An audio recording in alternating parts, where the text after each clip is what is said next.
तो कैसे हैं आप सब। I am Gaurav Chaudhary as usual और हम पढ़ रहे हैं काइनेमैटिक्स भाई। पिछली क्लास में हमने काइनेमैटिक्स के कुछ सवाल किए थे जिनमें डिफरेंशिएशन यूज हो रहा था। आज हम सवाल करेंगे जिनमें इंटीग्रेशन यूज होगा। इंटीग्रेशन, तो अगर आप इंटीग्रेशन आज अभी तक नहीं समझा है तो इंटीग्रेशन की 2 वीडियोज हैं, सिर्फ 2 ही वीडियो हैं, उनके थ्रू एक बार निकल सकते हो। ठीक है, तो इंटीग्रेशन पे सवाल होंगे। ठीक है, तो देखते हैं भाई कैसे सवाल होंगे, क्या कुछ होगा। एक्सप्रेशन वाले ही सवाल होंगे। ठीक है, देखो अपने पास अभी तक एक एक्स टी एक्सप्रेशन थी, है ना। जैसे x इक्वल टू 2t+1 था, हमने इसको डिफरेंशिएट किया, डिफरेंशिएट करके dx बाई डी टी बन गया। तो यहाँ पे देखना dx by d t is equal to इसका differentiation 2, dx by d t क्या है, वेलोसिटी। ठीक है, एक बार t स्क्वायर रख देते हैं। ठीक है, तो ये क्या बन जाएगा 4t। ठीक है, तो देखो एक्स टी इक्वेशन थी, उसको हमने डिफरेंशिएट किया तो क्या बन गई, vt इक्वेशन बन गई, vt इक्वेशन बन गई। अच्छा, vt को फिर से अगर डिफरेंशिएट करें तो dv by d t is equal to 4। ठीक है, और dv बाई डी टी क्या होता है, एक्सेलरेशन। तो ये क्या बन गया अपना, एक्सेलरेशन वर्सेस टाइम इक्वेशन बन गई। अच्छा देखो, टाइम इसमें आ जाता अगर यहाँ पे t की पावर और भी ज्यादा होती तो। ठीक है, अभी नहीं आया, बट इसको हम at इक्वेशन बोल सकते हैं। ठीक है, एक्सेलरेशन बाय चांस कांस्टेंट है, टाइम पे डिपेंड नहीं कर रहा। ठीक है, तो xt को डिफरेंशिएट करने से vt मिलता है और vt को डिफरेंशिएट करने से at मिलता है। ठीक है, तो इसको ऐसे लिख लो तो सब सही रहेगा। xt को डिफरेंशिएट किया तो अपना बना vt एंड vt को डिफरेंशिएट किया तो बन गया at। ठीक है भाई, लेट्स बट अगर अपने पास at इक्वेशन दे रखी हो, at से vt बनानी हो एंड vt से xt बनानी हो तो उल्टी प्रोसेस हो जाएगी। और डिफरेंशिएशन का उल्टा प्रोसेस क्या होता है, डिफरेंशिएशन का उल्टा प्रोसेस होता है इंटीग्रेशन। सो अगर अपने पास at इक्वेशन होगी तो अपने को इंटीग्रेशन करना पड़ेगा टू गेट vt, और vt इक्वेशन होगी तो उसका इंटीग्रेशन करना पड़ेगा टू गेट xt। ठीक है, बट इसको ऐसे रट्टा नहीं मार के रखना है कि इंटीग्रेशन करना डिफरेंशिएशन करना। यहां से दिख रहा था ना xt था भाई, dx बाई डी टी अगर पता लग गया तो v बन गया ना, वो dx by d T v होता है। ठीक है, तो अपने को ऐसे पता लगाना है, ऐसे रट्टा नहीं मारना। ठीक है, ये जनरल ऐसे लिखने के लिए है। ठीक है, तो देखो पहला सवाल उठाते हैं अपन। ठीक है, अगर अपने को vt इक्वेशन दे रखी है, देखो सबसे सिंपल सवाल लेता हूं पहले मैं एक बार। vt इक्वेशन में v इज इक्वल टू 2 है और मैं बोल रहा हूं कि ये vt इक्वेशन है। ठीक है, बाई चांस इसमें t नहीं है तो वेलोसिटी कांस्टेंट है, इसका मतलब टाइम 0 है तब भी वेलोसिटी 2 है, टाइम 1 है तब भी वेलोसिटी सेम है, टाइम 2 है तब भी वेलोसिटी सेम है। तो वेलोसिटी 2 है ऑलवेज। ठीक है, अब मैं कहता हूं कि इस पार्टिकल का एक्स टी इक्वेशन बनाओ, मतलब कि भाई किस टाइम पर ये कहां होगा ये बताना है अपने को, किस टाइम पर ये कहां होगा ये अपने को बताना है। तो देखो क्या दिख रहा है कि 1 सेकंड में, मतलब वेलोसिटी किसमें, मीटर पर सेकंड है ना। तो हम यहां से क्या बोल सकते हैं कि 1 सेकंड में ना 2 मीटर चलता है, 1 सेकंड में 2 मीटर चलता है। ठीक है, तो अगर अपने पास जब टाइम 0 है तो पार्टिकल x इक्वल टू 0 पे अगर होता, ठीक है, ये क्या किया हमने, सपोज करना पड़ा, है ना। ये क्या बोला मैंने, अगर होता तो। ठीक है, तो t इक्वल टू 1 पे x इक्वल टू 2 पे चला जाता, 1 सेकंड में 2 मीटर चल रहा है। t इक्वल टू 2 पे x इक्वल टू 4 पे चला जाता, 1 सेकंड में 2 मीटर चल रहा है ना। ये मीटर मीटर, 1 सेकंड 2 मीटर। तो यहां से x और t में अपने को रिलेशन पता लग गया सारा का सारा। ठीक है, बट इसमें एक बात क्या ध्यान रखनी पड़ी कि अपने को ना सपोज करना पड़ा है कि टाइम 0 पे x 0 था। अगर ये सपोज कर लेते कि टाइम 0 पे x 2 है, अगर मैं बोलता टाइम 0 पे x 2 है, ऐसे बोल देता, ठीक है, तो टाइम 1 पे x कितना होता 4, टाइम 2 पे x कितना होता 6। तो अगर हम इस चीज को चेंज कर देते हैं कि इनिशियली कहां था पार्टिकल, तो अपनी सारी पोजीशन भी चेंज हो जाती हैं। ठीक है, तो अकेला vt इक्वेशन से xt इक्वेशन नहीं मिल रहा, साथ में क्या चाहिए, एक पोजीशन चाहिए, है ना, एक टाइम पर एक पोजीशन। अच्छा वैसे सिंपल बोलते हैं, सिंपल सोचता हूं मैं। ठीक है, जैसे मैंने बोला कि भाई मैं 50 किलोमीटर पर सेकंड पर आवर की स्पीड से चल रहा था, तो बताओ मैं कब कहां था। अब जब यही नहीं बताओगे कि कहां से शुरू किया, कहां किस तरफ गया, तो बता सकते हैं क्या कि कब कहां था। है ना, मैं 50 की स्पीड पे हो सकता है अपने गांव में घूम रहा हूँ, ठीक है, हो सकता है दिल्ली से मैं चंडीगढ़ जा रहा हूँ, हो सकता है कुरुक्षेत्र से रोहतक जा रहा हूँ, कहीं भी जा सकते हैं, है ना।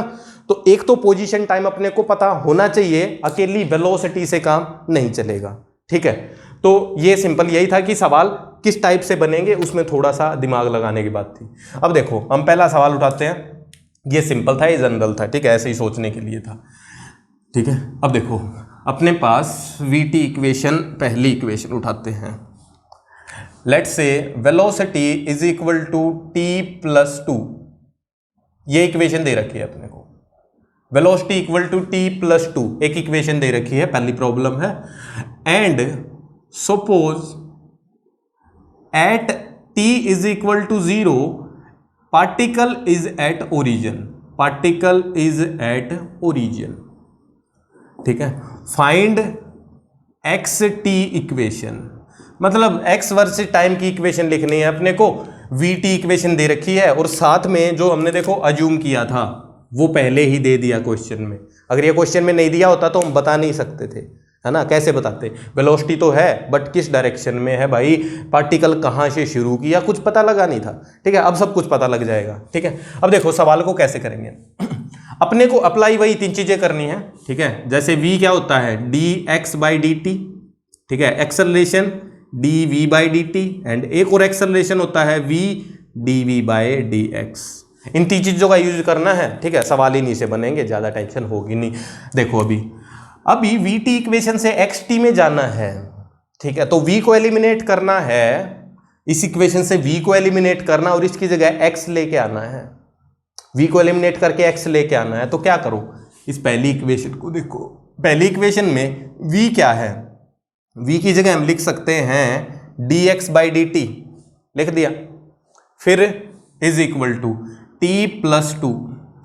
तो देखो अभी तक मैंने कुछ चेंज किया क्या, कुछ चेंज नहीं किया, कोई फॉर्मूला अप्लाई किया, हाँ जस्ट फॉर्मूला अप्लाई किया, v की वैल्यू लिखी है, कोई जैसे क्या बोलते हैं, मतलब कोई फंक्शन अप्लाई किया, मतलब इंस्ट्रूमेंट, जैसे अभी डिफरेंशिएशन इंटीग्रेशन कुछ यूज नहीं किया, इंस्ट्रूमेंट कोई यूज नहीं किया हमने डिफरेंशिएशन इंटीग्रेशन, अभी सिर्फ डायरेक्ट v को dx/dt लिखा है, ठीक है।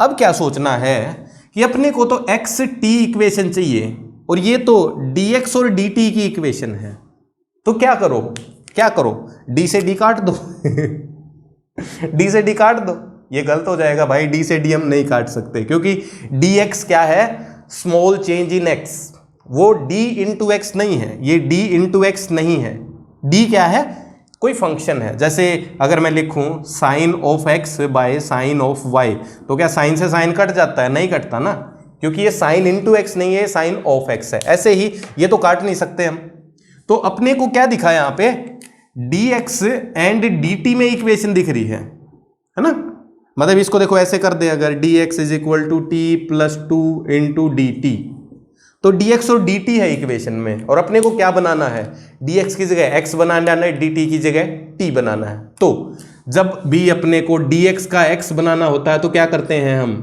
इंटीग्रेशन करते हैं, small dx dx dx dx add करते जाओ, x बन जाएगा, small dx dx dx add करने का मतलब इंटीग्रेशन, ठीक है। तो क्या करो, दोनों तरफ इंटीग्रेशन का सिंबल लगा दो, ठीक है। अब ध्यान रखना है, इंटीग्रेशन तभी होता है जब अपने जो स्मॉल क्वांटिटीज हैं जैसे dx एंड dt ये न्यूमरेटर में हो, इंटीग्रेशन तभी पॉसिबल है, ठीक है। तो अब इंटीग्रेशन करना शुरू करते हैं। अब इंटीग्रेशन में अपने को लिमिट्स भी पता होनी चाहिए, है ना, इनडेफिनेट इंटीग्रेशन में तो +c लग जाता है ना, +c अगर लग गया तो c की वैल्यू तो पता नहीं अपने को, c की वैल्यू नहीं पता तो अपनी इक्वेशन देखो ऐसी बन सकती है कुछ, x is equal to t² + 2 + c, ये अगर इक्वेशन बन गई और c की वैल्यू पता ही नहीं अपने को, तो हम किसी भी टाइम पर पोजीशन बता पाएंगे। जैसे मैं बोलूं टाइम 0 पर पोजीशन बताओ, क्या बनेगी, 2 + c पता ही नहीं, तो हम बता ही नहीं सकते ऐसे। तो इनडेफिनेट इंटीग्रेशन का यूज हम नहीं कर सकते हैं, क्योंकि उसमें सिर्फ एक कांस्टेंट आ जाता है जिसकी वैल्यू अपने को नहीं पता होती। तो क्या करना है, डेफिनेट इंटीग्रेशन। डेफिनेट इंटीग्रेशन में क्या होता है, लिमिट्स होती हैं, एक टाइम की लोअर लिमिट, x की लोअर लिमिट, यहाँ पे टाइम की अपर लिमिट, यहाँ पे x की अपर लिमिट, ठीक है। लोअर मतलब छोटा से छोटा, अपर मतलब बड़ा से बड़ा, ठीक है। तो देखो यहाँ पे टाइम की वैल्यू 0 है, जब टाइम की वैल्यू 0 है तो x कितना है, 0 है। ठीक है, अब अपर लिमिट अपने को सेट करनी है। ठीक है, अब देखो अपर लिमिट का मतलब क्या है कि कोई भी एक लिमिट है, मतलब वो है ना कि कोई एक ऐसा टाइम जिसपे x हो, x एक पोजीशन हो। ठीक है, तो अब हम जो अपर लिमिट पुट करेंगे वो ध्यान से देखना। ठीक है, अगर यहां पे अपर लिमिट में मैं टाइम इक्वल टू 2 पुट कर देता हूं तो x इक्वल टू क्या होगा, है ना। अगर टाइम की वैल्यू 2 पुट कर देते हैं तो x कितना होगा ये अपना कैलकुलेट हो जाएगा। बट इसमें हम देखो, अब इसका इंटीग्रेशन जब करेंगे तो इसमें t बनेगा। t की ऊपर लिमिट और नीचे लिमिट अगर पुट कर दी तो t बचेगा क्या इक्वेशन में, t बचेगा ही नहीं। जैसे टी स्क्वेयर प्लस 2 है, इसमें lower limit 0 upper limit 2 put कर दो तो क्या बनेगा, 4 प्लस 2 माइनस 0 प्लस 2, t बचा क्या, t बचा ही नहीं। तो अगर अपने को t बचाना है तो क्या करना पड़ेगा कि यहां पर अपने को जनरल वैल्यू पुट करनी पड़ेगी। यहां पे हम जनरल वैल्यू पुट करेंगे। जनरल का मतलब कोई भी t, ठीक है, सिंपल t रखना है। जनरल मतलब वेरिएबल, तो ऊपर हम कौन सी वैल्यू पुट करेंगे, वेरिएबल। तो जब t इक्वल टू t है तो x इक्वल टू x है। ठीक है, x एंड t क्या है, जनरल वैल्यूज, जनरल वैल्यूज या वेरिएबल लिमिट्स ऐसा बोल सकते हो। ठीक है, अब बस इंटीग्रेशन कर दो, dx का इंटीग्रेशन x हो जाएगा, upper limit x lower limit 0 is equal to t का इंटीग्रेशन t स्क्वेयर बाय 2, 2 का इंटीग्रेशन 2t। ठीक है, लिमिट्स 0 टू t, सिंपल। अब बस सोल्व कर दो एंड गेट द आंसर। ठीक है,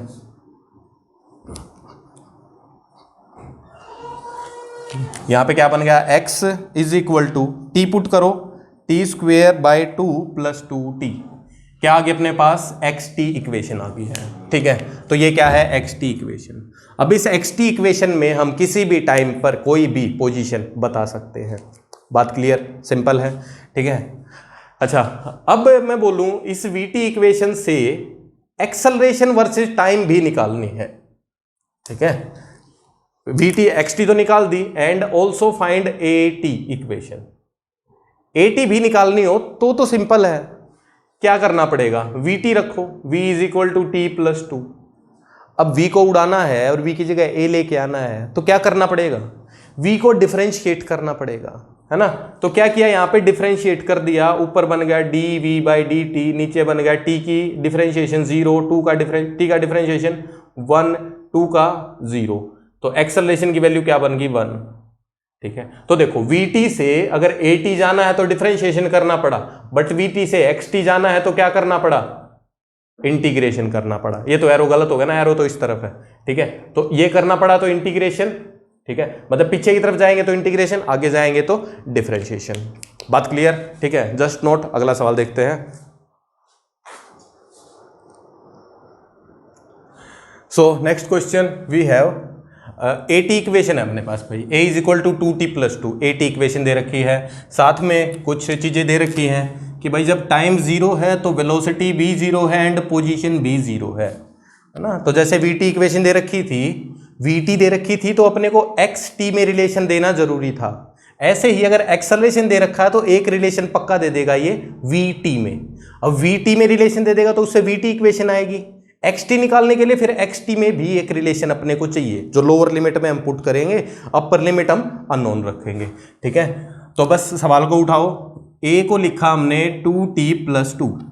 ठीक है, अब a को एलिमिनेट करना है एंड v लेके आना उसकी जगह, तो a की जगह हम लिख सकते हैं dv by dt is equal to 2t plus 2।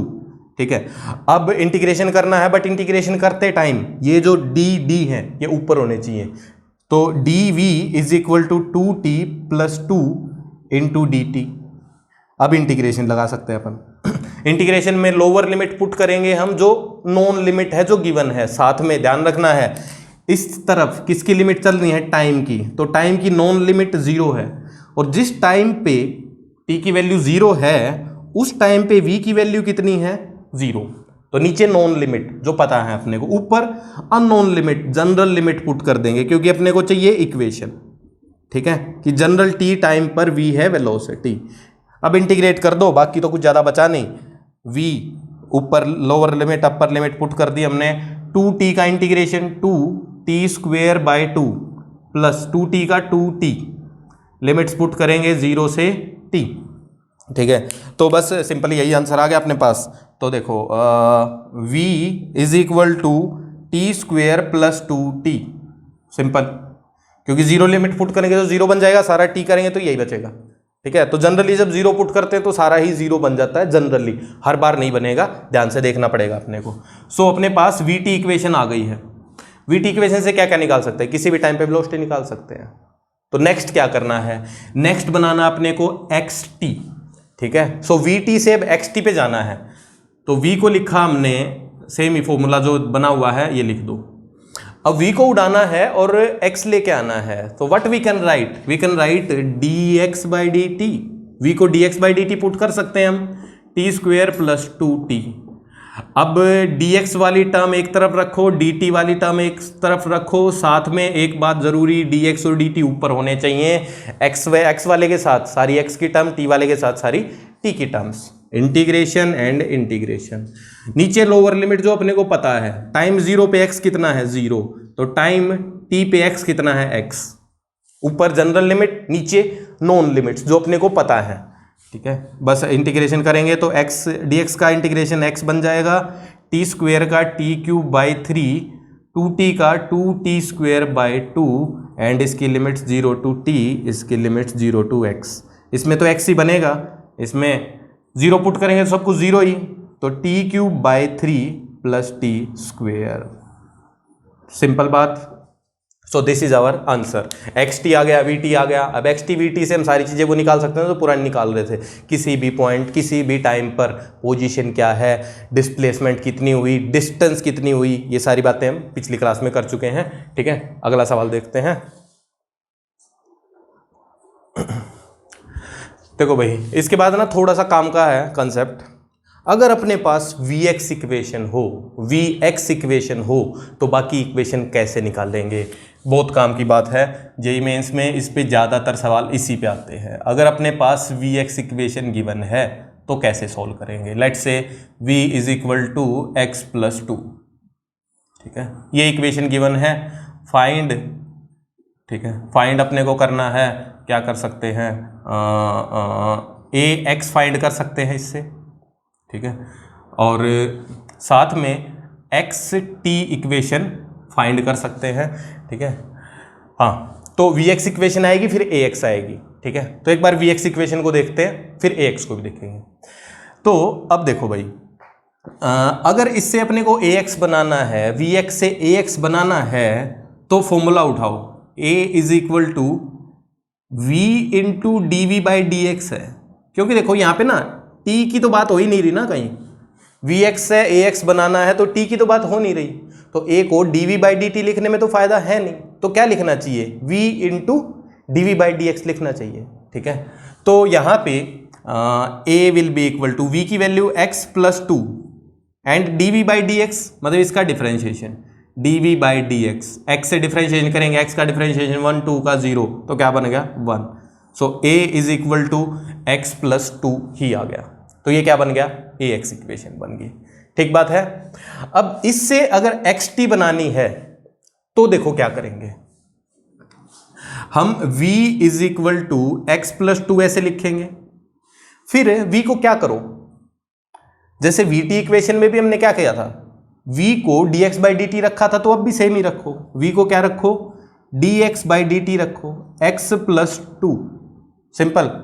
अब यहाँ पे थोड़ा सा कंफ्यूजन है अपने को, ठीक है, कि भाई dx को अगर हम न्यूमरेटर में रखते हैं तो x प्लस 2 को नीचे लेके आना पड़ेगा, is equal to d t वहाँ चला जाएगा, dt वहाँ चला जाएगा। ठीक है, तो अब इंटीग्रेशन का फॉर्मूला थोड़ा सा अलग बनेगा अपने लिए।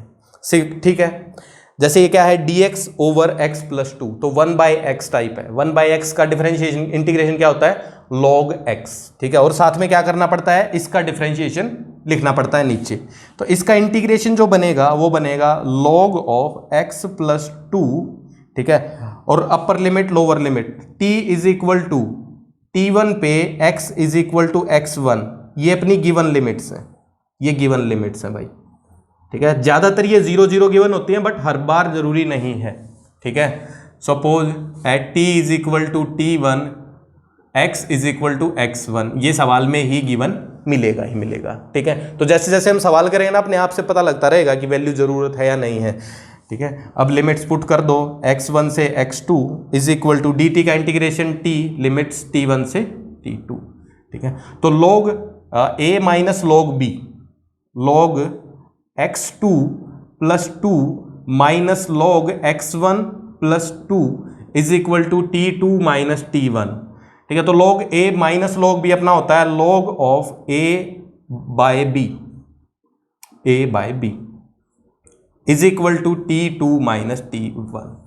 तो ये क्या आ गई अपने पास, xt में इक्वेशन आ गई, जहां पे क्या है कि t1 x1 तो गिवन है and t is equal to t2 and x is equal to x2 क्या है, अननोन लिमिट है, ठीक है। अच्छा यहाँ पे हम t2 और x2 की जगह जहां अननोन लिमिट पुट कर रहे हैं वहां पे सिंपल t और x भी डाल सकते हैं, t और x भी डाल सकते हैं क्योंकि ये जनरल लिमिट्स हैं, ठीक है। तो यहाँ पे क्या बन जाएगा, सिंपल ये चीजें चेंज हो जाएंगी, ठीक है, x और यहाँ पे t। तो देखो इक्वेशन किस में है, एक तो x वेरिएबल है, एक t वेरिएबल है, t1 और x1 वेरिएबल अपने पास पहले से ही गिवन है, सिंपल बात है, ठीक है। तो मेथड वही अप्लाई किया है, बस चेंज क्या हुआ कि भाई ये जो चीजें थी x वाली चीज थी ये अपने को यहाँ पे नीचे पुट करनी पड़ गई है, तो फॉर्मूला अलग हो गया, बस थोड़ा सा ही चेंज आया, बात क्लियर, ठीक है। और a लिखते टाइम ये हम बैक की पिछली क्लास में भी देख चुके हैं एक बार, ठीक है। सो जस्ट नोट, आगे चलते हैं, ठीक है।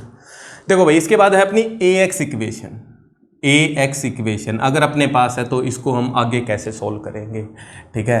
तो उठाओ a is equal to x plus 2, same ही रखे जा रहा हूं मैं हर जगह। तो एक्सेलरेशन की इक्वेशन दे रखी है अपने को, a is equal to x plus 2, ठीक है। अपने को फाइंड करनी है vx इक्वेशन, ठीक है। तो देखो vx इक्वेशन आ जाएगी, फिर हम vx से xt इक्वेशन भी निकाल सकते हैं, ठीक है। और xt इक्वेशन से फिर हम vt निकाल सकते हैं और vt से at भी निकाल सकते हैं, ठीक है। तो देखो एक इक्वेशन गिवन है अपने पास, ठीक है, और मेन अपने को फाइंड करनी है vx इक्वेशन, फिर आगे देखेंगे भाई क्या क्या निकल सकता है, ये चीजें भी सारी निकल जाएंगी, तो इनको भी हम ट्राई करेंगे, ठीक है। अच्छा जो लिमिट्स हैं, जो नॉन लिमिट्स हैं वो साथ साथ अपने को पता लगता रहेगा, अपन साथ साथ पुट करते रहेंगे, ठीक है। जैसे चलो बाद में लिखेंगे, ठीक है, यहाँ पे जो भी लिमिट्स होंगे वो बाद में हम लिख देंगे। तो अब इक्वेशन है अपनी a में, a is equal to x plus 2 है, अपने को बनानी है vx इक्वेशन, ठीक है। तो a की जगह एक ऐसी टर्म लिखनी पड़ेगी जिसमें v एंड x हो, खाली v और t अगर आ गया तो दिक्कत हो जाएगी। कैसे भाई, a को अगर dv बाई dt हमने लिख दिया तो देखो इक्वेशन तो एक है, वेरिएबल कितने बन गए, एक वेलोसिटी वेरिएबल है, टाइम 2, x 3, वेरिएबल 3 हो गए और dv और dt 2 ही हैं, इक्वेशन एक ही है, मतलब ज़्यादा से ज़्यादा हम दो वेरिएबल्स को हैंडल कर सकते हैं, 2 से ज़्यादा हम हैंडल नहीं कर पाएंगे, ठीक है। तो क्या लिखना चाहिए अपने को, a को अगर मैं लिख देता हूँ v into dv by dx, तो यहाँ पर t आया ही नहीं और t अपने को चाहिए भी नहीं, तो क्या लिखेंगे हम, यही लिखेंगे जो भी लिखा, a को क्या लिखेंगे v into dv by dx। इसको बच्चे सबसे ज़्यादा ही भूलते हैं कि इसको ऐसे पुट करने से सही आंसर आएगा, तो ध्यान से देखो बस, x प्लस 2 आगे ऐसे लिख दिया। अब v वाली टर्म एक तरफ रखनी है और साथ में dv ऊपर रखना है, तो dv ऊपर एंड v वाली टर्म उसके साथ, तो यही लिख सकते हैं हम, v इंटू डी वी एक साथ पढ़ा रहने दो। अब dx भी ऊपर जाना चाहिए और x के साथ ही होना चाहिए, तो x plus 2 into D x है, सिंपल इंटीग्रेशन एंड इंटीग्रेशन। अब यहाँ पे लिमिट्स पुट करनी पड़ेंगी, तो सपोज जब x की वैल्यू 0 है तो v की वैल्यू हम 0 ही अज्यूम कर लेते हैं, ठीक है। तो साथ में क्वेश्चन में क्या गिवन होना चाहिए अपने को, suppose at x is equal to 0 v is equal to 0, ठीक है। v इज इक्वल टू कुछ भी दे सकता हो, वही पुट करना पड़ेगा, ठीक है। तो ये मत मानना कि नहीं दे रखा तो 0 मान लो, ठीक है, दिया ही मिलेगा और जो दिया होगा वही लिखना पड़ेगा, ठीक है। और ऊपर कौन सी लिमिट पुट करनी है अपने को, वेरिएबल लिमिट, अननोन लिमिट। तो जब x की वैल्यू x है तो वेलोसिटी की वैल्यू v है, सिंपल, ये जनरल लिमिट्स है, बस अब इंटीग्रेशन कर दो। कैसे होगा integration? v into d v का इंटीग्रेशन भाई, v square by 2 is equal to x का integration x square by 2 plus 2x limits 0v and 0x। ठीक है, तो अब देखो इसके अंदर x पुट करेंगे तो x ही रहेगा और 0 पुट करेंगे 0 ही हो जाएगा और v पुट करेंगे तो इसमें v स्क्वेयर बाई 2 रहेगा is equal to x square by 2 plus 2x। ठीक है, तो बस यही इक्वेशन है। 2 एलसीएम लेके हर तरफ मल्टीप्लाई कर दो बस। v square plus v square is equal to x square plus 4x।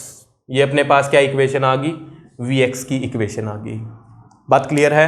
vx equation अपने पास डन है। अच्छा, अब इससे अगर xt इक्वेशन अब निकालनी हो, vx से अगर xt निकालनी हो, देखो काम का सवाल यहीं तक है बाकी। ठीक है, तो इसको इतना याद रखो तो बड़ा सही रहेगा। ठीक है, इसके आगे देखो, अब अपने को xt बनाना है vx से, तो v की जगह ऐसी टर्म लेके आनी है जो x और t में ही हो, बट यहाँ पे v स्क्वेयर है ना। v को क्या लिख सकते हैं हम? dx बाई dt लिख सकते हैं, उस पूरे का स्क्वेयर करना पड़ेगा is equal to x square plus 4x। तो अभी तो हम इंटीग्रेशन नहीं कर पाएंगे क्योंकि dx हो या dt हो तभी कर पाते हैं। तो क्या करना चाहिए? स्क्वेयर हटा दो, अंडर रूट ले दो। स्क्वेयर हटा दो मतलब अंडर रूट ले दो दोनों तरफ। तो क्या बन गया? dx by dt is equal to x square plus 4x का इंटीग्रेशन, अंडर द रूट। ठीक है, अब क्या कर सकते हैं? अब x और t में ही सब कुछ है, बट dx को x बनाना है, dt को t बनाना है, मतलब अब इंटीग्रेशन करना है। ठीक है, इंटीग्रेशन अब करना है, तो dx वाली टर्म एक तरफ रखो और x वाली उसके साथ ही रखनी है। dx न्यूमरेटर में होना चाहिए और x वाली टर्म उसके साथ ही होनी चाहिए, इज इक्वल टू dt। अब इसका इंटीग्रेशन करना पड़ेगा। अब ये जो इंटीग्रेशन की फॉर्म है, इसका हमने अभी फॉर्मूला नहीं पढ़ा है। ठीक है, इसका हमने फॉर्मूला अभी नहीं पढ़ा है। ठीक है, ये हम +2 में ही पढ़ेंगे, तो फॉर्मूला वी डोंट नो, तो अभी इसको यहाँ पे छोड़ दो, कोई चक्कर नहीं। ठीक है, अच्छा एक बात और देख लो, अब इसको अगर सोल्व करने से xt इक्वेशन आ जाती तो xt से vt कैसे बनाएंगे? xt से vt तो सिंपल है, डिफरेंशिएशन करेंगे। ठीक है, और फिर vt से at कैसे बनाएंगे? सिंपल है, डिफरेंशिएशन करेंगे। ठीक है, तो xt आ जाएगा यहां से, फिर xt का डिफरेंशिएशन करेंगे, vt भी आ जाएगा और vt का डिफरेंशिएशन करेंगे, at भी आ जाएगा। बात क्लियर? ठीक है, तो जस्ट नोट, आगे देखते हैं।